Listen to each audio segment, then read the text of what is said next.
kubera ko imbibe Uburundi zihana na Republika iharanira intwaro rusangi ya Kongo yugawe, ibintu ntibyifashe neza na cyane cyane ku badandaza basanzwe bakorera mu isoko Bujumbura City Market, aho benshi bita kwa Siyoni. Iyo soko ikaba yari isanzwe ihurumbirwa cyane n'abakongomani. Igihe cy'isaha 5 niho imbonesha kure Look Media Burundi yashika muri iyo soko, aho twasanze hafi amazu y'amashirahamwe y'ingendo canke agence de voyage mu rurimi rw'igifaransa yugaye. Umwe asanzwe akorera muri ayo mashirahamwe y'ingendo yatumenyesheje ko ubuzima busa n'ubwahagaze kandi n'intambamye zigiye kuba umurengera mu gihe ataco shobora gukorwa. Twebwe nta kazi, nta ruja n'uruza rw'akazi dufise, tuza tuje kugurura bene imizigo mu gihe baduhamagaye, mu gihe badukeneye tukaza kubafasha kubaha imizigo yabo bayirekipira kugira bayitware muhira, cyangwa abandi tukumvikana ko barindira igihe hazoba hageze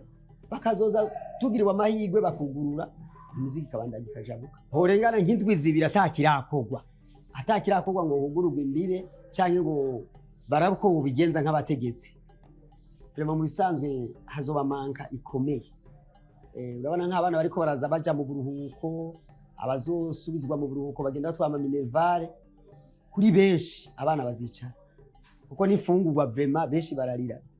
Ikindi kigeretswe ko nk'amadokima y'imodoka yoyo abandanya hera ntitwagaritse ko ntituzi ikiringo, twabonye bihagarara ariko ntituzi ikiringo bizoherera. No kuvuga iyo misi ibiheze byose bica bikeze n'akazi gatangura, urumva ko haba mu manke y'amafaranga tutari ko turinjiza, kandi bibanza naho uko kwezi guhera ngaha tubandanya ko ntituzi ngo bizohereje canke yiga ejo. Uyu asanzwe adandaza ibitunguru avuga ko uruhombo ari runini kuko abakongomani bahora mushorera ibiro byinshi vy'ibitunguru. Akavuga ko ubuzima bugiye guhagarara mu gihe ataco kugwa vuba bwangu. Mu gihe abakongomani batariko barinjira twebwe ngani turonka agahengwe na gato, ahubwo n'imiryango yacu nk'abatunzi imiryango bashobora no kukwibanusa amaye gato kubera bivanye n'ingene abakongomani bahora baza ngaha, tukabaha imari tukabakopesha tukizerana, bakagenda bakagurisha iwabo, bagaca baza bakaturiha bakongera n'ubundi bagapakira bakagenda. Kira kuwa mbere napakira nk'ibiro 500,